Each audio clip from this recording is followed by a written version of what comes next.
And that's a huge crash for Vanagas. The Dakar is taking no prisoners today.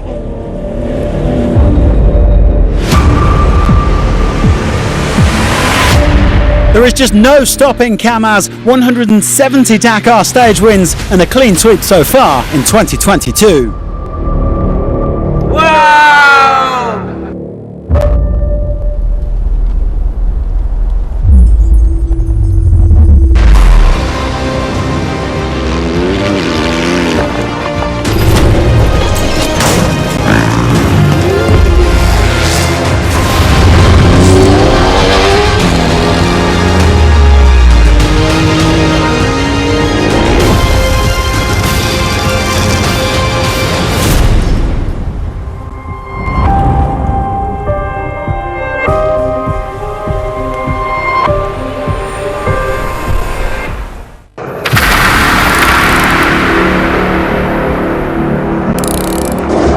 One third of the rally done, and still much more drama to come. However, stage 4 of the Dakar will remain in the mind of many. It was a bad day for Gerlin Chichrit and his co-driver Alexandre Vinocq.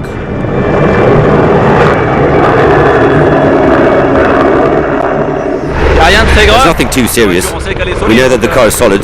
Now we have to see if we can repair it to get to the bivouac tonight. I just have to see if the roll cage isn't bent, because we had quite a shock on the roof.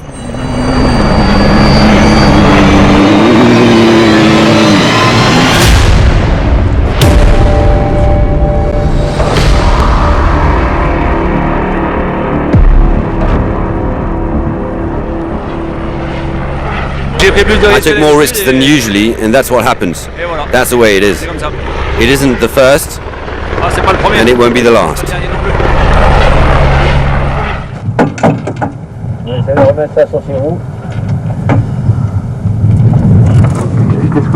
What are you doing now, Gerlin?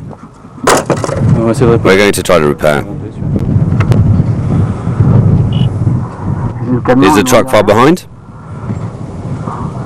Yes. Based on how the specialist says, I believe they're far behind. That's how it is.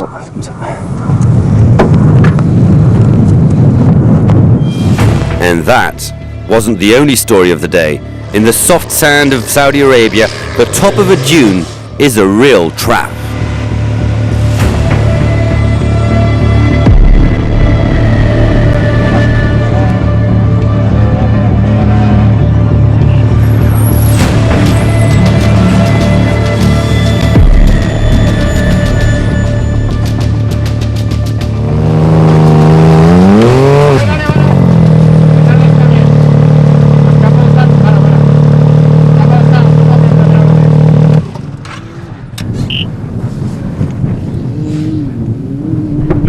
We were a bit too slow at the top of a dune and we got stuck.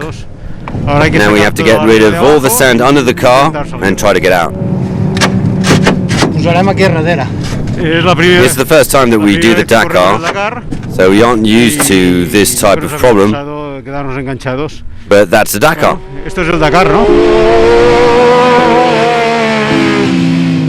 It would be a long day in the dunes of Saudi Arabia. Eventually, Gerlin Chichrit made it to the Riyadh bivouac in the evening.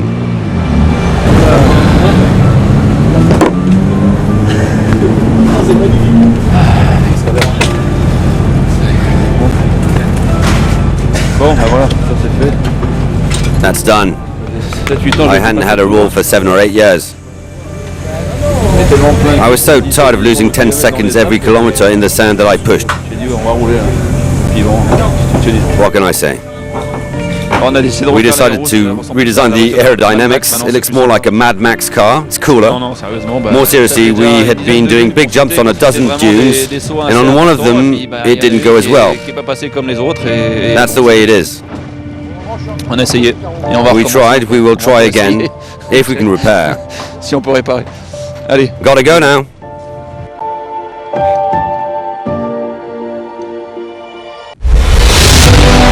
A bit of a change on stage 5. The bikes and quads go one way and the cars and trucks go the other. The bikers have 346 kilometres to cover. They will start on rocky dirt tracks before hitting the dunes later on. The Dakar has set up shop in the Saudi capital Riyadh for the next 3 days. After Saturday's rest day, it'll be off to Al Dawadimi on Sunday.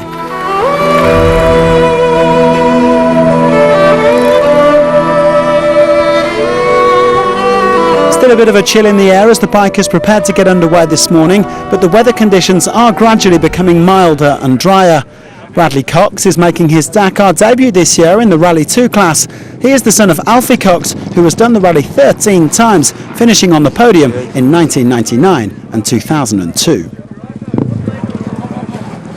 It's my father's birthday, so hopefully it's a good stage for him today. I know he spent many birthdays on the Dakar, I think 13 or so, and now he's back on the Dakar, but now with me, so it's really cool, and hope today goes well. Well, Cox Jr. found the navigation tough this morning, so he slowed right down. He then spent a while cruising with Skylar Howes before suffering a crash in a muddy riverbed. There's nothing like learning the ropes on the Dakar. Cox currently running second in Rally 2. Leading the way is his teammate Mason Klein. The American has been getting the opportunity to ride with the best in the business, and today he finished in the top 6 for the 3rd time since we started the rally. The leading rookie, definitely a man to keep an eye on.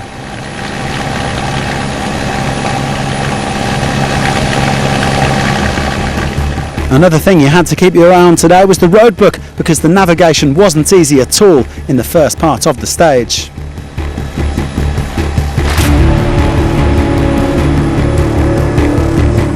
Sherco pair Rui Gonçalves and Lorenzo Santolino came 3rd and 4th yesterday, and they soon found each other.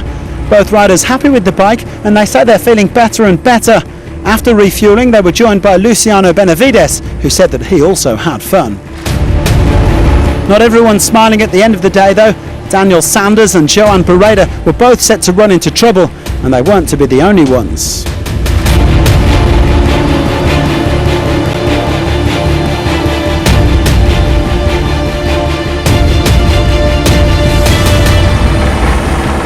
Stefan Zvitko is one of the dark horses on this Dakar, and we're not just talking about his very smart black kit.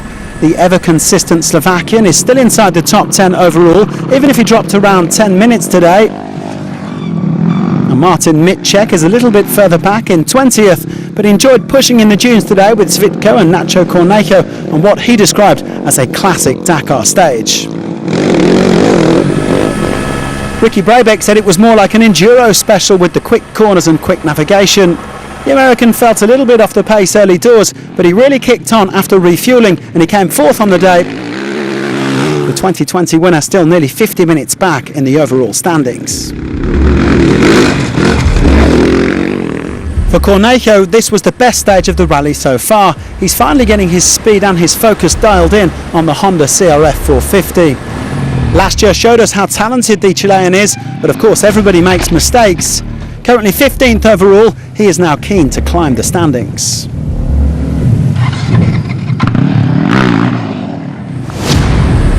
Ross Branch came 2nd today.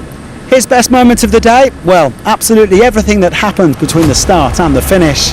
The Kalahari Ferrari is loving every minute of this Dakar, and he is within 20 minutes of the overall lead.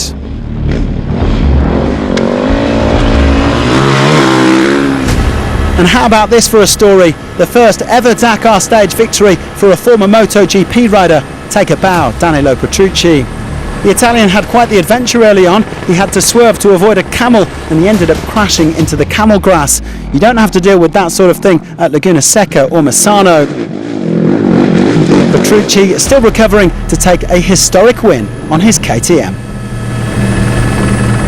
I'm happy. It was a difficult stage. We lost ourselves, but then I found the way, and I'm so happy about this. I did good navigation, and I'm happy for today. Well, the stage win had originally gone to Toby Price, but he was slapped with a 6-minute penalty for speeding. The Australian was happy with his riding though, even if he lost around 5 minutes at one point due to a navigation error. Price is just trying to claw his way back, but he's still over half an hour off the pace. Sanders said it was a crazy day. He was flying until a hidden waypoint at around kilometre 270. He lost quite a bit of time there, and he then crashed and dislocated his shoulder when trying to make it up in the dunes. Still, the Australian stays 4th overall. His Gas teammate Sam Sunderland still has the overall lead. The British rider crashed pretty heavily yesterday and hurt his neck, so he was in survival mode today, and he survived pretty well indeed. Only around 8 minutes off the pace in 13th.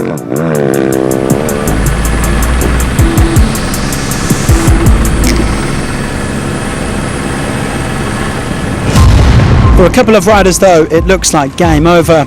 Skylar Howes was sitting 5th overall, but a nasty crash today. He appeared to be suffering with concussion at the finish line, and the American had to be taken straight to hospital for a checkup.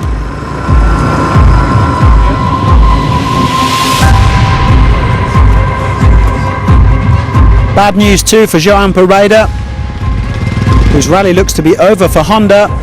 Bang Bang was already suffering with a bit of tendonitis in his arm.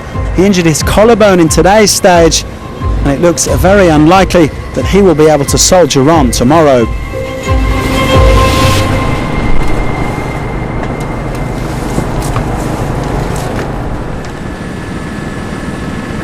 So Petrucci wins it by a whisker from Branch and Cornejo, just 5 seconds separating the three of them. Andy Short and Kevin Benavides, the defending champion, also up there on the day. It is still Sunderland from Matthias Wagner and Adrian van Beveren overall, with one more stage to come tomorrow before the rest day. Motorbike, born and bred. I got petrol in my blood. My father introduced me to bikes when I was a baby. Moto. You think you understand it until you're here, and then you really understand.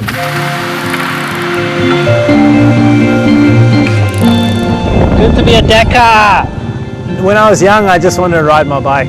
I really didn't have any ambitions. I never really had that fire in me, and throughout the years it slowly started to grow. Charan Moore was raised in a little town called Ladybrand just by Lesotho. That's where his passion grew, with an eye on the Dakar.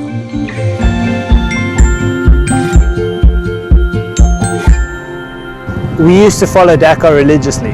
Like every January it was Dakar, every day, all day, and it kind of all changed in 2007 when Elmer came here. So Elmer lived with us, he was like my older brother, and he came to Dakar to kind of chase that dream and make a proper career out of racing.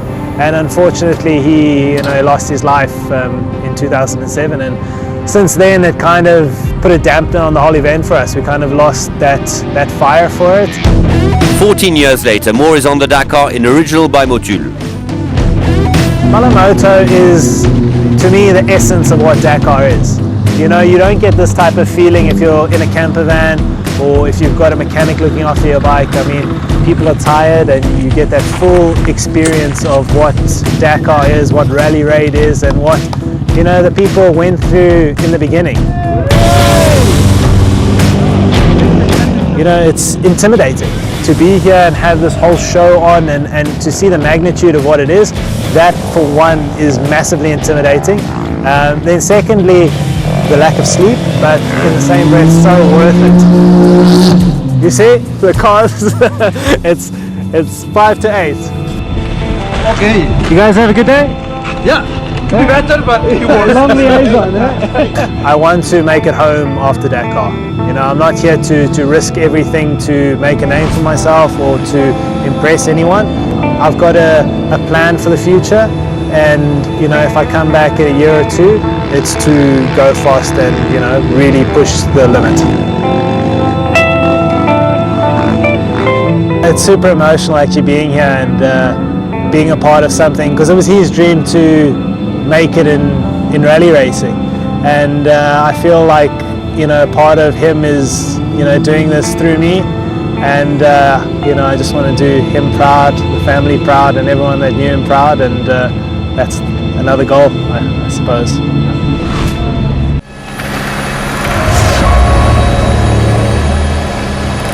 The quad category drama doesn't start and end with the specials. Overnight Russian rookie Alexander Maximov lost his maiden win on stage 4 following a penalty for speeding on the link route. That handed Manuel Andujar a third win, yet the defending champion still reeling from a Stage 1B malfunction. Tough now to emulate the back-to-back Dakar titles of compatriot Alejandro Pantronelli. The Argentine led out the group of 16 quads just over 28 minutes behind the current leader, Pablo Capetti. The Argentine-born American hoped to retain the overall lead. However, along with Andujar and Maximov, the Dakar legend got lost at the third checkpoint. Brazil's Marcelo Medeiros shot suddenly to within sight of the podium, yet it was Kamil Wisniewski who achieved it. The pole appeared to finish third in what turned out to be a confusing end to the special. Capetti, though, brilliantly passed both of them from 5th to 2nd before the special prematurely ended with safety concerns and demand placed on the medical aircraft. However, it was Alexander Giroux who profited from his rival's navigational mistake. The Frenchman surged through to win 4th successive podium place, the 40-year-old's first win in the edition. After abandoning the last 2 Dakars, he'll want to make up for lost time. Clarification needed, but Giroux, the sole rider to complete the 346-kilometre course in first, Capetti second, with the Wisniewski appearing to celebrate a first podium finish in third. The question is, who's top? Giroux provisionally replaced Capetti after checkpoint 3, but the American's recovery could hold off the Frenchman before tomorrow's Stage 6.